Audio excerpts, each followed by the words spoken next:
अस्सलाम वालेकुम members निखारी online magazine में खुशामदीद। उम्मीद करते हैं कि सब लोग खैरियत से होंगे। हाज़िर हैं किस्त नंबर 3 बागी की। तो इसमें बहुत सारे करैक्टर्स हैं। अभी भी राइटर जो हैं वो करैक्टर्स को इंट्रोड्यूस करवा रहे हैं और मंज़रकशी कर के आपको बता रहे हैं। शायद थोड़ा-सा कन्फ्यूज़न क्रिएट हो जाए इसमें, लेकिन वक़्त के साथ-साथ थोड़ा-थोड़ा जैसे-जैसे आगे बढ़ेगा तो इंशाल्लाह सब कुछ क्लियर होता जाएगा। तो चलिए स्टार्ट करते हैं। शीदे ने पूछा, क्या हुआ है शोके? लाला, ये शीदा अंदर इंसान को नहीं बल्कि भैंसे को लाया है। इसने हम सबको बहुत बुरी तरह से पटक पटक कर मारा है।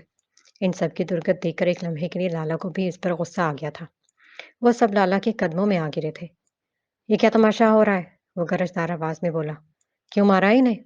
मुस्तकीम बुरहान बिना खौफसदा हुए लाला के सामने आकर बोला। बताता हूँ, मगर गलती मेरी भी नहीं थी। इस आदमी ने मेरी तरफ शराब की बोतल बढ़ाई कि वो मैं पी लूँ, मगर मैं इन्हें इनकार कर दिया कि मैं नहीं पीऊँगा। मैं मुसलमान हूँ, तो ये सब लोग मेरा मज़ाक उड़ाने लगे। मुस्तकीम बुरहान ने पूरी बात ताला की गोश्तगुज़ार कर दी। मुझे सब कुछ मंज़ूर है, मगर कोई मेरी ज़ात पर उँगली उठाए, मुझे ये मंज़ूर नहीं है। इसी वजह से मैंने इस आदमी का भी कत्ल किया था, क्योंकि उसने मेरी ज़ात को तमाशा बना दिया था। मैं जा रहा हूँ। अगर मुझे पुलिस पकड़ कर भी ले गई तो मुझे कोई डर नहीं है। लाला को मुस्तकीम बुरहान का ये निडर रवैया बहुत पसंद आया था। वो बहुत बहादुर, निडर और खुददार था। रुक जाओ, लाला ने उसे रोक लिया था। मुस्तकीम रुक गया था। लाला ने आगे बढ़कर इसके कंधे पर हाथ रखते हुए कहा, मुझे तुमसे मिलकर बहुत अच्छा लगा। मानता हूँ कि इसमें तुम्हारी कोई गलती नहीं है। तुम पढ़े लिखे हो, इसलिए तुम ये जानते हो कि अच्छाई है तुम्हारे लिए और क्या बुराई। मगर इन जाहिलों को तो कुछ खबर ही नहीं है। इनकी ज़बान ऐसी ही है। चल, माफ़ कर दो इन्हें। आइंदा ये लोग ऐसी कोई हरकत नहीं करेंगे। मैं इसकी गारंटी देता हूँ। आज के बाद तुम हमारी बरादरी का अहम हिस्सा हो। चलो बे, तुम सब लोग अब इससे माफ़ी माँगो। हुक्म पाते ही वो सबके सब मुस्तकीम बुरहान के कदमों में गिर गए। मुस्तकीम बुरहान पीछे हटा और बोला, चलो माफ़ कर दिया, मगर आइंदा माफ़ नहीं करूँगा। लाला बहुत खुश हुआ था। उसने मुस्तकीम बुरहान को गले से लगा लिया था और आज मुस्तकीम को हकीकी मोहब्बत महसूस हुई थी। लाला ने उसे अपना छोटा भाई बना लिया था। बहुत कम अरसे में ही वो इसे बहुत अजीज हो गया था। फिर मुस्तकीम बुरहान बुरे रास्तों पर चल निकला। चोरी और डाकाजनी में वो कमाल महारत रखता था। बहुत ही कम अरसे में उसका बड़ा नाम बन गया था। वो कई बार पुलिस को चकमा देकर भाग निकला। पुलिस को वो मतलूब था। वो आज तक किसी के हाथ न लगा था। लाला इस पर आंखें बंद करके भरोसा करता था। मुस्तकीम यहाँ बहुत खुश और मुतमईन था। वो लोग इन घरों में ही डाके और चोरियां करते थे जो लोगों का माल नाहक खाने में मशहूर होते थे, और मुस्तकीम और लाला इनके माल पर डाका डालने को हक बजानिब समझते थे। मिलने वाली रकम वो आधा हिस्सा वो गरीब लोगों में तकसीम कर दिया करते थे। रात को महफिल जमती, आग जलाई जाती और साथ ही खूब मस्ती करते थे। मुस्तकीम शराब और जुए से हमेशा दूर ही रहता था। वो नमाज भी पढ़ता था और रो रो कर अल्लाह से अपने गुनाहों की माफ़ी भी मांगता था। दुआ करता था कि अल्लाह उसे हदायत दे। लाला को मुस्तकीम बुरहान बहुत ही अच्छा लगता था। वो बहुत खूबसूरत, बहादुर और चालाक लड़का था। उसने अपना दामाद बनाने का सोचा। उसकी एक ही बेटी थी, गुल लाला, जो उसे बहुत अजीज थी। वो बहुत खूबसूरत थी, मगर मुस्तकीम ने उसे कभी भी ना देखा था। लाला ने मुस्तकीम से बात की तो मुस्तकीम उसे इनकार न कर सका, क्योंकि लाला के इस पर बहुत से एहसानात थे। अगर वो इसे छत फराहम ना करता तो आज वो जेल में सड़ रहा होता। बात तय हो गई थी। मुस्तकीम और गुल लाला के निकाह का ऐलान हो चुका था। साथ ही उसे मुबारकबाद दे रहे थे। उसे कंधे पर उठा लिया गया था। ये इनके लिए बहुत खुशी की बात थी। इन सबको भी मुस्तकीम बहुत अजीज हो गया था। सब एक दूसरे को मिठाई खिलाकर मुंह मीठा करवा रहे थे। मुस्तकीम सफेद कॉटन के सूट में मलबूस था और इंतहाई खुश था। गुले लाला सुर्ख लिबास में मलबूस चादर से खुद को ढांपे हुए थी। सब लाला के घर आ चुके थे। सबकी निगाहें एहतरामन झुकी हुई थी। मुस्तकीम चारपाई पर बैठ गया था। मुस्तकीम गुल लाला को देखना चाहता था, मगर इसका चेहरा छुपा हुआ था। अभी मौलवी साहब ने निकाह पढ़ाना शुरू ही किया था कि पुलिस ने वहां धावा बोल दिया। सबको गिरफ्तार करने लगे। औरतों की चीखों पुकार थी। शादी वाला घर मातम कदा में बदल गया था। मुस्तकीम बुरहान को गिरफ्तार करके अलग गाड़ी में लेकर जाया गया था। लाला और बाकी साथियों को अलग गाड़ी में डालकर नामालूम जगह पर लेकर जाया गया था।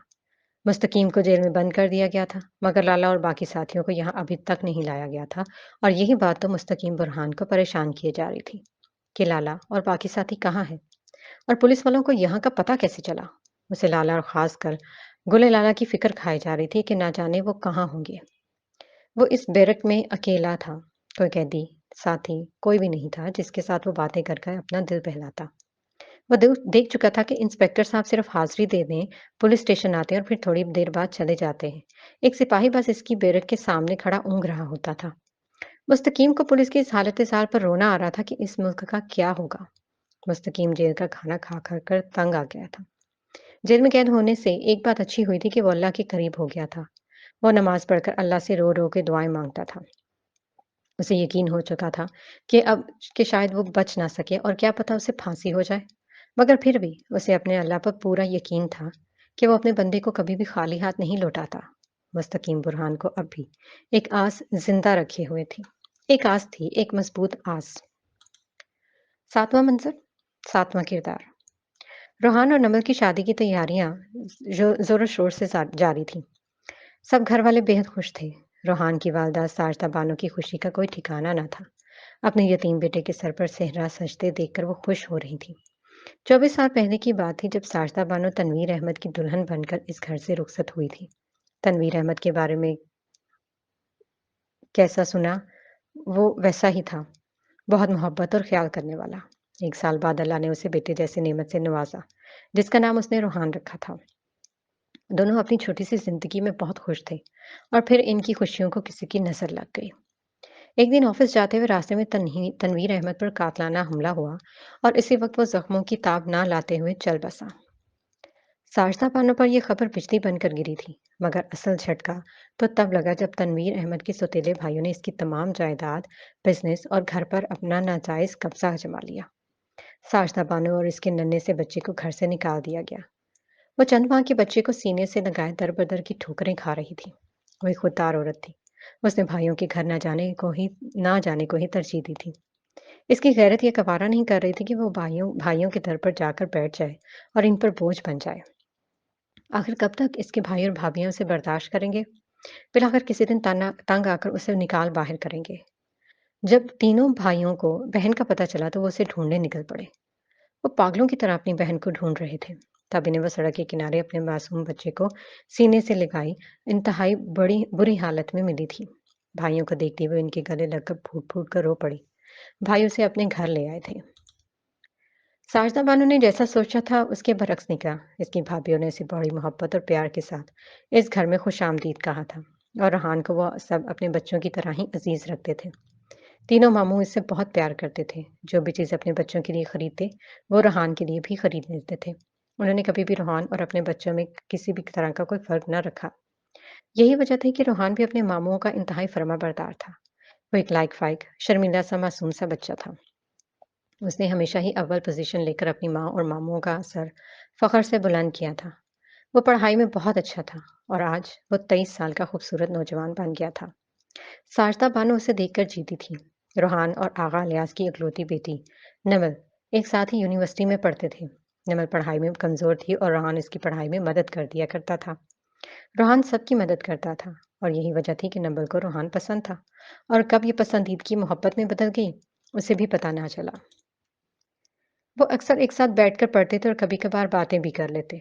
دونوں کو اس بات کا احساس ہو گیا تھا کہ دونوں ایک دوسرے کو پسند کرنے لگے ہیں، مگر خاندان کی عزت و وقار کو مد نظر رکھتے ہوئے انہوں نے کبھی بھی اپنی حد سے تجاوز نہ کیا تھا۔ ایک حد میں رہ کر وہ باتیں کرتے تھے۔ ساجدہ بانو کی خواہش تھی کہ وہ اپنے بھائیوں میں سے کسی ایک کی بیٹی کو اپنی بہو بنائے، مگر کس کو؟ ایک بھائی کی بیٹی کو بہو بنا کر وہ باقی 2 بھائیوں کو ناراض نہیں کرنا چاہتی تھی۔ اب پریشانی یہ تھی کہ وہ کس کو اپنی بہو بنائے۔ آغا اسماعیل کی بیٹیوں میں سے نمرہ کو بہو بنائے یا پھر ابیرہ کو؟ آغا سلمان کی بیٹیوں میں سے عالیہ کا ہاتھ مانگے یا پھر صوبیہ کا؟ یا پھر بڑے بھائی آغا الیاس کی اکلوتی بیٹی نمل کو بہو بنا لے؟ یہی پریشانی تھی اسے، اور اس کی یہ مشکل آغا الیاس نے خود ہی حل کر دی کہ وہ روحان کو اپنا داماد بنانا چاہتا ہے۔ سب گھر والے اس فیصلے سے بہت خوش ہوئے۔ روحان اور نمل وہاں موجود نہ تھے۔ سمیرہ نے اپنے بڑے بیٹے آغا وجدان کے لیے نمل کا ہاتھ مانگا تھا، مگر آغا الیاس نے انکار کر دیا تھا، مگر پھر بھی سب اس رشتے پر بہت خوش تھے۔ سب کو ہی روحان بہت عزیز تھا۔ نمل ٹیبل پر کتابیں پھیلائی پڑھائی میں گم تھی کہ روحان وہاں آ گیا۔ نمل نے اسے دیکھا تھا۔ ایکسکیوز می، کیا میں ادھر بیٹھ سکتا ہوں؟ जी, जी, बिल्कुल, क्यों नहीं? आइए बैठिए। Thank you. रेहान ने अपनी किताबें टेबल पर रख दी और पढ़ने लगा। नमल चोरी-छुपे किताब पर से नज़रें हटाकर एक नज़र रेहान को देख लेती थी। अचानक ही रेहान ने उसे देखा था और नमल अपनी इस हरकत पर हड़बड़ा गई और किताब पर झुक गई। रेहान इसकी हरकत पर मुस्कुरा पड़ा। अब की बार रेहान चोरी-छुपे नमल को देख रहा था कि अचानक नमल ने उसे देख लिया था। रेहान अपनी इस हरकत पर गड़बड़ा गया। अब की बार नमल मुस्कुराई थी। दोनों किताबों पर झुके हुए थे। इस बार दोनों ने एक साथ ही सर उठाकर एक दूसरे को देखा था और फिर नज़रें मिलते ही दोनों ही अपनी-अपनी इस हरकत पर दोनों हँस पड़े। तभी आलिया वहाँ भागती हुई उनके दरमियान में बैठ गई। दोनों ही जल्दी से खामोश हो गए थे। क्या हुआ है? यार एक गुड न्यूज़ सुनानी है। कैसी गुड न्यूज़? अब तुम दोनों को यूँ छुप-छुप कर मिलने की कोई ज़रूरत नहीं है। ये सुनकर दोनों ही हड़बड़ा क्या मतलब है तुम्हारा? वो मुस्कुराकर बोली। मैं सब जानती हूँ, तुम दोनों की सारी हरकतें। दोनों अपनी ही अपनी जगह पर चोर से बन गए थे। हाँ, तो मैं बता रही थी कि अब तुम दोनों को यूँ छुप-छुप कर मिलने की ज़रूरत नहीं है। तायाबू ने तुम दोनों का रिश्ता तय कर दिया। क्या? दोनों के मुँह से एक साथ निकला था। नमल ने जल्दी से अपने मुँह पर हाथ रख लिया मगर दोनों ही एक-दूसरे को देखकर मुस्कुराए थे। उन्होंने तो कभी सोचा ही ना था कि किस्मत यूँ भी इन पर मेहरबान होगी। तभी सभी घरवाले वहाँ आ गए। आलिया को देखकर अबीरा ने कहा, "तो तुमने बता दिया इन दोनों को? यार सारे सरप्राइज़ का ना बेड़ा गर्क कर दिया तुमने। पेट की बहुत ही हल्की हो तुम।" सभी मुस्कुराए थे। आलिया मुस्कुराकर बोली, "क्या करूँ यार, पेट में कोई बात ज़्यादा देर तक रुकती नहीं है।" नमल और रूहान वहाँ से उठ गए थे। आगा इलियास ने अपना फैसला यहाँ भी दोहराया था। नमल सर झुकाए खड़ी थी। साजना बानो नमल के पास आई और उसके सर पर हाथ रखते हुए कहा, "नमल बच्चे, आपको कोई एतराज़ तो नहीं है इस रिश्ते से?" नमल झुके हुए सर के साथ बोली, "जी नहीं फूफो।" ये सुनकर सभी मुस्कुराए थे। साजना बानो ने इसके सर पर बूसा दिया था। मेरी प्यारी बेटी। उसने अपनी अंगुली से अंगूठी उतारी और नमल की उँगली में पहना दी और उसे खुद के साथ लगाते हुए बोली, "भाईजान, आज से नमल मेरी बेटी हुई।" हाँ, क्यों नहीं? ये हमेशा से ही तुम्हारी बेटी है।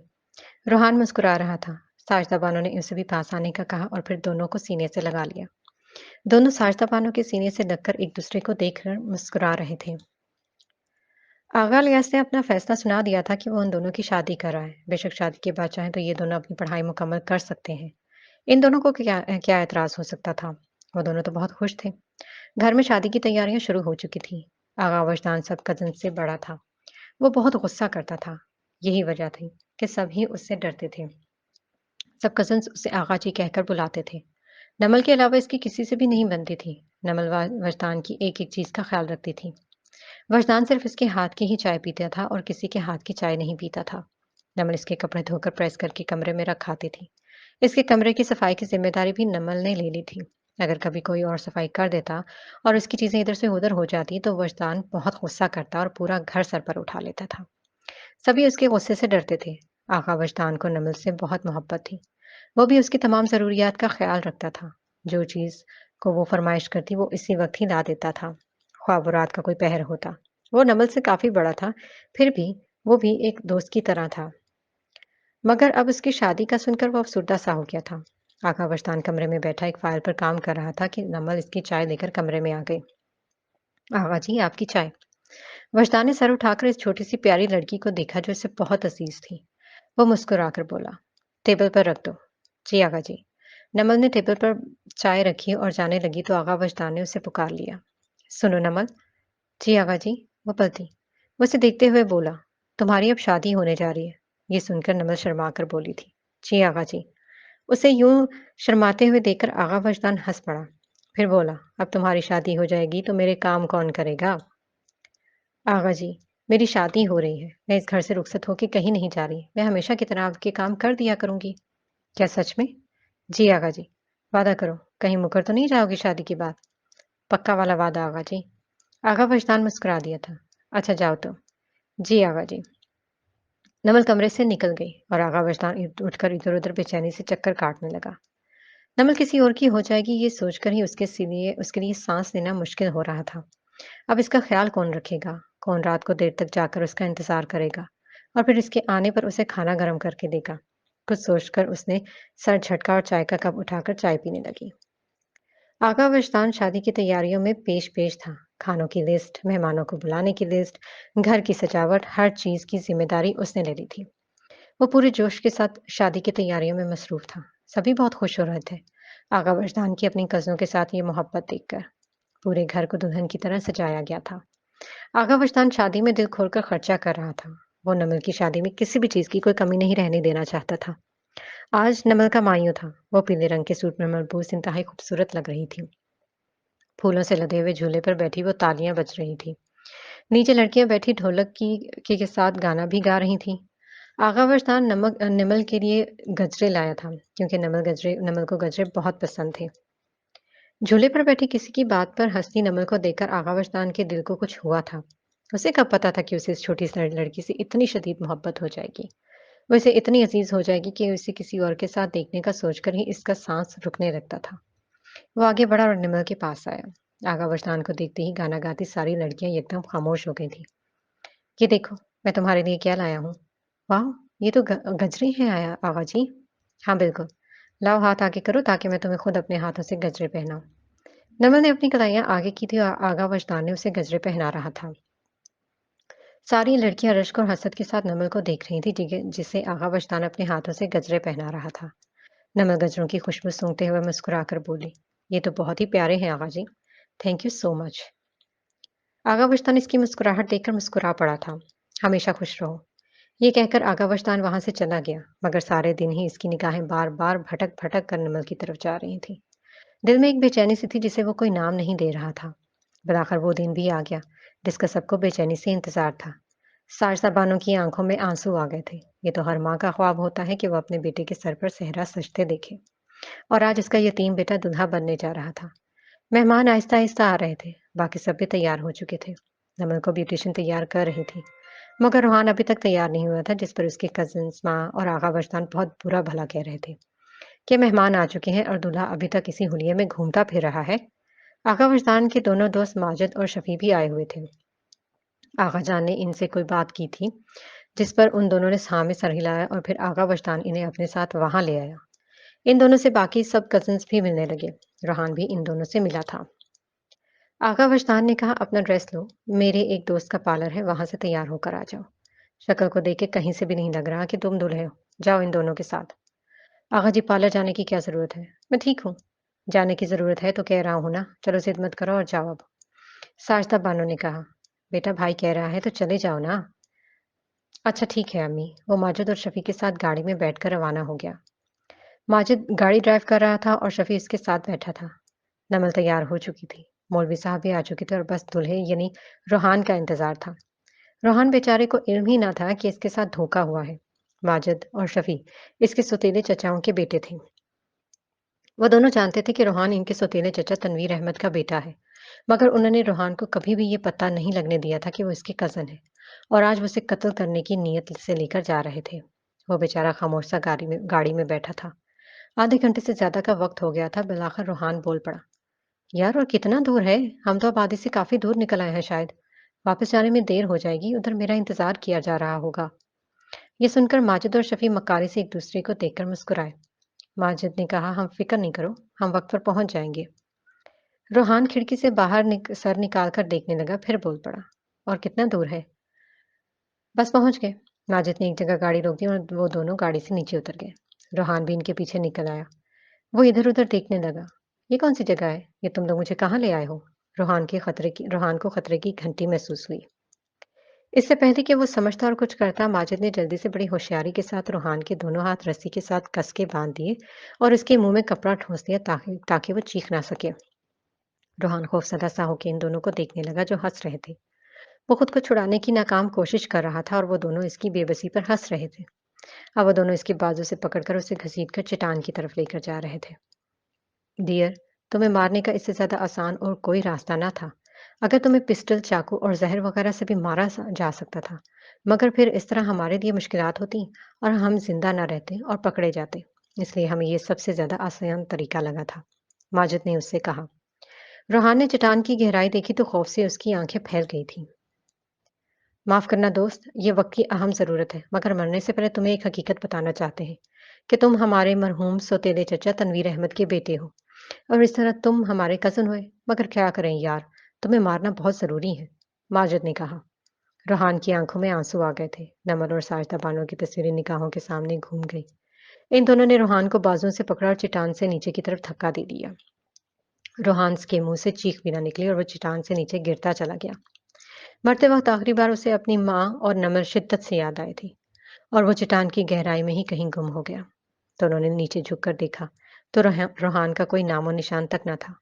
ماجد ہاتھ چھاڑتے ہوئے بولا، چلو چلتے ہیں، یہ مرحلہ تو کامیابی سے طے پا گیا، اب اگلے مرحلے کی تیاری کرتے ہیں۔ دونوں واپس روانہ ہو گئے جہاں پر وہ سب لوگ روحان کا بے چینی سے انتظار کر رہے تھے۔ 8واں منظر، 8واں کردار۔ حذیفہ مبشر حسن اور ثروت حسن کا اکلوتا چشمہ چراغ تھا۔ اسے گھومنے اور شکار کرنے کا بہت شوق تھا۔ یہی وجہ تھی کہ وہ جب بھی کہیں شکار پر جاتا تو اپنے ساتھ تیر کمان ضرور ساتھ رکھتا تھا۔ دوست اس کا مذاق اڑاتے تھے، یہ کیا پرانے زمانے کے مہاراجاؤں اور شہزادوں کی طرح ہر وقت تیر کمان ساتھ رکھتے ہو؟ بیٹا وہ وقت گیا جب تیر سے شکار کیے جاتے تھے، اب تو بندوق کی گولیوں سے شکار کیا جاتا ہے۔ اور حذیفہ مبشر ہنس کر ٹال دیتا۔ دوست اسے پیار سے پرنس کہا کرتے تھے۔ وہ ایک بہترین نشانہ باز تھا، اس کا کوئی بھی نشانے نہیں چوکتا تھا۔ اب وہ اپنے ماں باپ کے سامنے کھڑا اجازت طلب کر رہا تھا۔ مام ڈیڈ، ہمیں دوستوں نے کہیں جانے کا پلان بنایا ہے، کیا میں جا سکتا ہوں؟ مبشر حسن مسکرا کر بولا، بس اتنی سی بات؟ کیوں نہیں بیٹا، ضرور جاؤ، شوق سے جاؤ۔ Thank you so much dad. وہ مبشر حسن کے گلے لگ گیا۔ ابھی جا کر تیاری کرتا ہوں، یہ کہہ کر حذیفہ اپنی پیکنگ کرنے کمرے میں چلا گیا۔ دروازے میں کھڑی اس کی پھپھو نسیمہ جلدی سے بیٹے کے کمرے میں چلی آئی۔ ماوا تیار سے ڈریسنگ ٹیبل کے سامنے بیٹھے لپسٹک لگا رہی تھی۔ ماوا کو دیکھ کر نسیمہ نے کہا، ارے کم بخت تو ادھر بیٹھی ہوئی ہے، کیوں اب کیا ہو گیا ممی؟ مجھے لگتا ہے کہ حذیفہ کہیں جا رہا ہے۔ ہاں تو پھر میں کیا کروں، جہاں بھی جائے، ماوا لاپرواہی سے بولی اور لبوں پر لپسٹک لگانے لگی۔ یہ سنتا ہی نسیمہ نے اسے تھپڑ دے مارا۔ ممی کیا ہے، ساری لپسٹک خراب کر دی، پھر سے لگانی پڑے گی۔ کم وقت تجھے اپنی لپسٹک کی پڑی ہے، بے وقوف پاگل لڑکی، میں نے تجھے کیا کہا تھا کہ حذیفہ جہاں بھی جائے تم اس کے ساتھ جاؤ گی؟ مگر کیوں ممی، میں نہیں سمجھی۔ پاگل، بے وقوف، عقل سے پیدل لڑکی، بالکل اپنے باپ پر گئی ہوں۔ تمہارا باپ بھی ایسا ہی تھا، عقل سے پیدل۔ نہ جانے میں نے اس کے ساتھ کیسے گزارا کیا تھا، اللہ گواہ ہے زندگی عذاب بنا دی تھی تمہارے پاگل باپ نے۔ نسیمہ اپنے دکھڑے لے کر بیٹھ گئی تو ماوا تنگ ہو کر بولی، ممی پلیز اپنے دکھڑے کسی اور کو جا کر سنائے، مجھے نہ سنائے، میرا سر درد کر رہا ہے۔ نسیمہ نے اسے آنکھیں دکھائیں تو ماوا جلدی سے بولی، میرا مطلب ہے کہ آپ مجھے بتائیں کہ میں کیا کروں؟ پھر وہی سوال، اللہ کی بندی تم سمجھتی کیوں نہیں ہو کہ ہم یہاں کس مقصد کے تحت آئے ہیں؟ کس مقصد کے تحت آئے ہیں؟ نسیمہ کا دل چاہا کہ اپنی اکلوتی بیٹی کا گلا ہی دبا دے۔ ارے پاگل، اس گھر پر قبضہ جمانے آئے ہیں، اس گھر کی ہم مالکن بننے آئی ہیں۔ سوچو تم اتنے بڑے گھر کی تم اکلوتی مالکن بنو گی، پھر ہم دونوں عیش کریں گے، تم ہوگی اور میں ہوں گی۔ ممی آپ بھی یہی ہوں گی یہاں؟ نسیمہ غصے سے بولی، اور نہیں تو کیا یہ سب میں صرف تیرے عیش کے لیے کر رہی ہوں؟ تم عیش کرو میں بھاڑ میں جاؤں؟ ممی میں تو بس ایسے ہی کہہ رہی تھی۔ اچھا چھوڑو، سنیں، حذیفہ کہیں جا رہا ہے، تم اس کے پاس جاؤ اور اسے بولو کہ وہ تمہیں بھی اپنے ساتھ لے کر جائے۔ یہ سن کر بولی ماں باپ نے کہا، ممی میں کتنی بار کہہ چکی ہوں کہ میں اس طرح کی سازشیں کر کے حذیفہ مبشر کو نہیں پا سکتی۔ پاگل، بے وقوف، عقل سے پیدل لڑکی، یہ تم سے کس نے کہہ دیا؟ ارے دنیا کے بڑے بڑے کام سازشوں سے ہی تو ہوتے آئے ہیں۔ مگر ممی مجھے حذیفہ مبشر پسند نہیں، میں طارق کو پسند کرتی ہوں اور مجھے آج طارق سے ملنے جانا ہے۔ نسیمہ غصے سے اسے گھورنے لگی۔ ماوا ہڑبڑا گئی۔ نسیمہ اپنی کمر پر ہاتھ رکھتے ہوئے بولی، مت بھولو کہ تم ایک غریب اور یتیم لڑکی ہو، تمہارے پاس اس خوبصورتی کے سوا اور کچھ بھی نہیں ہے۔ سوچو، کیا طارق تم جیسی کنگال لڑکی سے شادی کرے گا؟ سوچو، اگر تم حذیفہ مبشر سے شادی کرتی ہو اور پھر ساری جائیداد اپنے نام کروا لیتی ہو، پھر حذیفہ مبشر کو اپنے راستے سے ہٹا کر تم طارق کے ساتھ شادی کر کے بہت اچھی اور مزے کی زندگی گزار سکتی ہو۔ نسیمہ ماوا کو سبز باغ دکھاتے ہوئے بولی۔ ماوا سوچ میں پڑ گئی تھی۔ ماوا کچھ سوچ کر بولی، دیکھ لو ممی، کہیں ایسا نہ ہو ہمیں لینے کے دینے پڑ جائیں، کہیں آپ کی یہ سازش میرا بیڑا غرق ہی نہ کر دے۔ تیرے منہ میں خاک، جب بھی بولنا کفن پھاڑ کے ہی بولنا، کبھی اچھی بات منہ سے نہ نکالنا۔ چلا میرے ساتھ، حذیفہ جا رہا ہے۔ ماوا نہ چاہتے ہوئے بھی اپنی ماں کے ساتھ چل پڑی۔ دراصل نسیمہ اپنی بیٹی کے ساتھ ایک ہفتہ پہلے ہی یہاں آئی تھی۔ اس کا شوہر فوت ہو گیا تھا اور یہ بہانہ اس کے بڑے کام آیا تھا۔ اس طرح رو دھو کر اس نے اپنے بھائی بھابھی کی ہمدردی حاصل کرنی تھی۔ ان دونوں نے اسے ہمیشہ یہاں رہنے کے لیے جگہ دے دی تھی۔ मगर नसीमा तो कुछ और ही मकसद लेकर यहाँ आई थी। वो एक लालची फितरत की औरत थी। वो ये सब कुछ खुद हथियाना चाहती थी और अपनी बेटी को उसने वहां तक पहुंचने के लिए सीढ़ी बना रहा था। वो हुज़ैफ़ा मुबशर के साथ अपनी बेटी मावा की शादी करना चाहती थी ताकि इस तरह सारी जायदाद इसकी बेटी के नाम हो जाए और फिर वो दोनों ही यहाँ इस दौलत पर ऐशो-इशरत की ज़िंदगी बसर कर सकें। हुज़ैफ़ा बैग में कपड़े डाल रहा था तभी मावा इसके कमरे में दाखिल हुई। तुम कहीं जा रहे हो हुज़ैफ़ा? हाँ, वो दोस्तों के साथ घूमने-फिरने का प्लान बनाया। क्या मैं भी आ सकती हूँ साथ? नसीमा दरवाजे पर कान लगाए खड़े इनकी बातें सुन रही थी। हुज़ैफ़ा ने मुस्कुराकर कहा, आई एम सॉरी मेरे साथ मेरे दोस्त भी जा रहे हैं। अगर मैं अकेला होता तो तुम्हें ज़रूर साथ ले जाता। माइंड मत करना, अगली बार कहीं जाऊँगा तो तुम्हें अपने साथ लेकर जाऊँगा। मावा ने सर में हाँ हिलाया। No problem, it's okay. मावा वहाँ से खुशी-खुशी आने लगी कि अच्छा हुआ हुज़ैफ़ा मुझे साथ नहीं लेकर जा रहा। अब मैं तारक के पास जाऊँगी। अपना मंसूबा फ्लॉप होता देखकर नसीमा को मावा पर ताव आ गया। कमबख्त एक काम करने का कहा था वो भी ढंग का ना किया। उसे मावा पर गुस्सा आ रहा था। जो ही मावा कमरे से बाहर निकली, नसीमा ने उसे बाजू से दबोचने और घसीटकर अपने कमरे में ले जाने लगी। मम्मी ये क्या कर रही हैं आप? छोड़े मुझे, दर्द हो रहा है मम्मी। आओ, दर्द हो रहा है मेरी बच्ची को। हाँ? नसीमा तंज करते हुए बोली, जब तुम मेरे बनाए हुए मंसूबों पर पानी फेरती है तब क्या मुझे दर्द नहीं होता? सोचो, मुझे कितना दर्द होता होगा। मम्मी मैंने क्या किया है? अरे करके भी पूछ रही हो कि मैंने क्या किया है? मैंने तो वही किया है जो आपने मुझे कहने का कहा था मम्मी। अरे क्या खाक किया है? इसने कहा कि इसके साथ दोस्त आ रहे हैं, तो तू भी खामोश होकर दुम हिलाती हुई बाहर आ गई। इसे ये क्यों नहीं कहा कि दोस्तों का इनकार कर दे? कमबख्त मेरे सारे मंसूबे का सत्यानाश कर दिया। मम्मी मेरा बाजू छोड़े। छोड़े। आप समझती क्यों नहीं है कि इस तरह साजिशों से कुछ भी फायदा नहीं होगा। अरे तू जानती नहीं है अपनी माँ को और ना इसकी साजिशों को। तेरे बाप को भी तो मैंने अपनी साजिशों से ही उसके खानदान वालों से अलग किया था। मगर वो कमबख्त मेरे किसी भी सुकून का बायस ना बना। बहुत देखे मिले मुझे। चैन चैन का कोई दिन ना गुजारा था। बहुत दुख मिले मुझे। चैन का कोई दिन ना गुजरा था। क्या-क्या ख्वाब नहीं देखे थे मैंने शादी से पहले। मगर तेरे बाप ने बस ना पूछो कमबख्त के बारे में। बाबा ने अपना सर थाम लिया। ओफ़ो! मम्मी फिर से अब्बूनामा लेकर बैठ गई हैं। मेरे पास फ़िज़ूल का वक़्त नहीं है। अपने ये दुखड़े किसी और को जाकर सुनाइएगा। मैं जा रही हूँ। तारक मेरा इंतज़ार कर रहा होगा। मामा वहाँ से चली गई और नसीमा उसी को कोसती रह गई। अब जो कुछ भी करना होगा मुझे ही करना होगा। इस लड़की से किसी चीज़ की उम्मीद करना ही फ़िज़ूल है। हुज़ैफ़ा मुबश्शिर अपने वालिदैन को गुड बाय कहकर अपने दोस्तों के साथ जा चुका था। सरवत और मुबश्शिर हसन बैठे थे कि नसीमा वहाँ आ गई।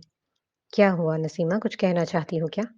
मुबश्शिर हसन ने उसे कलियों में उँगलियाँ मरोड़ते हुए देखकर पूछा। वो भाईजान कैसे कहूँ, छोटा मुँह बड़ी बात।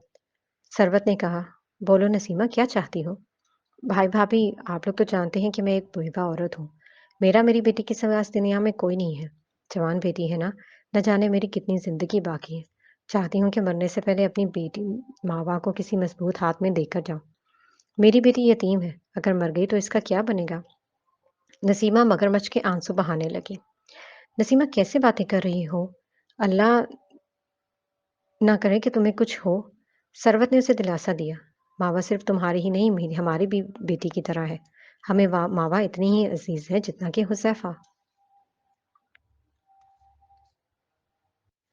नसीमा आंसू साफ करते हुए बोली, जानती हूँ भाभी इसीलिए तो मुझे सबसे ज्यादा आप लोगों पर भी भरोसा है। मैं चाहती हूँ कि आप लोग मावा को अपने हुज़ैफा के लिए ले लें। हुज़ैफा से बेहतर लड़का मेरी बेटी के लिए कोई हो ही नहीं सकता। मुझे यकीन है कि आप लोग मेरी बेटी को बहुत खुश रखेंगे। वो बिन माँ बाप की बच्ची है। कौन उसे अपनी बहू बनाएगा? नसीमा फिर से रोने लगी थी। सरवत और मुबश्शिर हसन ने एक दूसरे को देखा फिर सर हिला दिया। सरवत बोली, नसीमा मावा हमें हुज़ैफा की तरह अजीज है। हम खुद पहले से ही सोचे बैठे थे कि हम मावा को अपनी बहू बनाएंगे और मावा हमारे हुज़ैफा के लिए बेहतरीन लड़की है। हमें मावा को अपनी बहू बनाकर बहुत खुशी होगी। सच में भाभी? हाँ, बिल्कुल सच। नसीमा खुश हो गई थी और बेख्तियार सरवत के गले लग गई। बहुत बहुत शुक्रिया आप लोगों का। भाई भाभी आप लोगों ने मेरी मुश्किल हल कर दी। सरबत मुस्कुराते हुए बोली, ठीक है, फिर हुज़ैफ़ा को वापस आने दो। हम बाज़ाब्ता तौर पर इन दोनों का रिश्ता पक्का करते हैं। जी भाभी, बिल्कुल। नसीमा ख्वाब बुनने लगी थी। ख़्यालों ही ख़्यालों में वो खुद को ऐश करता देख रही थी। वो अभी से ही ख्वाब देखने लगी थी कि इसकी ये ख्वाहिश अब जल्द ही पूरी होने वाली है। हुज़ैफ़ा अपने दोस्तों के साथ वहाँ पहुँच गया था। इस वक़्त वो होटल में ठहरे हुए थे। वो टेरेस पर खड़ा अपनी माँ को कॉल करके अपनी खैरियत से आगाह कर रहा था कि वो खैरियत से पहुँच गए हैं। सरवत ने उसे अपना ख़्याल रखने की ताकीद की थी। अब वो मोबाइल फ़ोन पकड़े टेरेस से इस आस-पास का खूबसूरत मंज़र देख रहा था, तभी उसके दोस्त आए। उन्होंने पास ही जंगल में शिकार करने का प्लान बनाया। हुज़ैफ़ा भी इनके साथ चल पड़ा। उसने अपनी तीर कमान साथ ले ली थी। सब दोस्त साथ चलते हुए बातें और हँसी-मज़ाक कर रहे थे। हुज़ैफ़ा यहाँ बहुत एन्जॉय कर रहा था। सख्त सर्दी पड़ रही थी। उन्होंने प्लान बनाया था कि कोई शिकार करके इसका बारबेक्यू बनाया जाए। एक साथी ने कहा, यार इस जानिब सीधा जाओगे तो आगे एक घना जंगल मिलेगा। तो फिर दूसरे दोस्त ने पूछा, इसमें क्या है? यार वहाँ जाने की गलती कभी मत करना। वो क्यों भला? कल यार सुना है कि वहाँ बहुत से जंगली और खूंखार जानवर रहते हैं, जैसे शेर, चीता, भेड़िया वगैरह। और सुनने में ये भी आया है कि इस जंगल में चुड़ैलें भी पाई जाती हैं। मैंने सुना है कि यहाँ चुड़ैलों का बसेरा है। जो भी इस तरफ जाता है, वो फिर वापस नहीं आता। कहते हैं कि लोगों को चुड़ैलें खूबसूरत नौजवान लड़की के रूप में दिखाई देती हैं। और जब आदमी इसके पास जाता है, तो वो चुड़ैल अपनी असल हालत में आ जाती है। अच्छा, तो फिर क्या होता है? एक दोस्त ने थूक निगलकर डरते-डरते पूछा। होना क्या है? वो चुड़ैल उसे खा जाती है और उसकी हड्डियाँ यहीं कहीं जंगल में फेंक देती है। हुज़ैफ़ा मुबश्शिर इनकी बातें सुनकर मुस्कुरा रहा था। वो जानता था ये ज़रूर झूठी कहानी गढ़ी गई है। ऐसा सच नहीं है। इसके साथी ने डरते हुए कहा, मेरे माँ-बाप की तौबा तो मैं तो इधर भी गया। चलो यहाँ से वापस चलते हैं। और सब लोग बातें करते हुए वापस जा रहे थे। तभी हुज़ैफ़ा को एक हिरन दिखाई दिया। वो घास खा रहा था। हुज़ैफ़ा ने तीर कमान सँभाला। इससे पहले कि वो इसका निशाना लेता, हिरन ने उसे निशाना बाँधते हुए देख लिया था और वह वहाँ से सर पर टाँके भाग गया। हुज़ैफ़ा तीर कमान लिए उसके पीछे भागा। अरे! रुको, कहाँ जा रहे हो? दोस्त इसे रोकते ही रह गए। जंगल बहुत घना था। वो तीर कमान पकड़े हिरन को ही ढूँढ रहा था, तभी उसे दूर से वो हिरन नज़र आ गया। उसने तीर को पकड़ा और कमान खींची। हुज़ैफ़ा को देखते ही वो हिरन फिर से भागने लगा। ओह! फिर से देख लिया मुझे। वो इसके पीछे भागा। एक जगह जाकर हिरन फिर से रुक कर घास खाने लगा था। हुज़ैफ़ा ने एक आँख बंद करके इसका निशाना बाँधा, तभी एक लड़की उसे यूँ अपनी तरफ तीर कमान खींचा देखकर खौफ़ज़दा सी होकर चिल्लाई थी। वो समझी थी कि वो इसका निशाना ले रखा है। वो उठी और अपना नकाब दुरुस्त करते हुए चिल्लाई, नहीं प्लीज़ मुझे मत मारो। वो अपनी बड़ी सी चादर सँभालती वहाँ से भागने लगी। हुज़ैफ़ा ने लड़की को यूँ खौफ़ज़दा होते देखकर भागते हुए देखा, तो उसने अपना इरादा तर्क किया और खौफ़ज़दा सी लड़की के पीछे भागा। उस लड़की ने जब हुज़ैफ़ा को अपने पीछे भागते देखा तो वो चिल्लाई, मुझे मत मारो, मैंने तुम्हारा क्या बिगाड़ा है? तभी भागते हुए इसकी चादर एक कांटेदार झाड़ी में अटकी। वो डरने लगी थी। हुज़ैफ़ा इसके बहुत करीब आ गया था। वो जल्दी से झाड़ी से अपनी चादर खींचने लगी और इस कोशिश में इसकी चादर जगह-जगह से फट गई थी।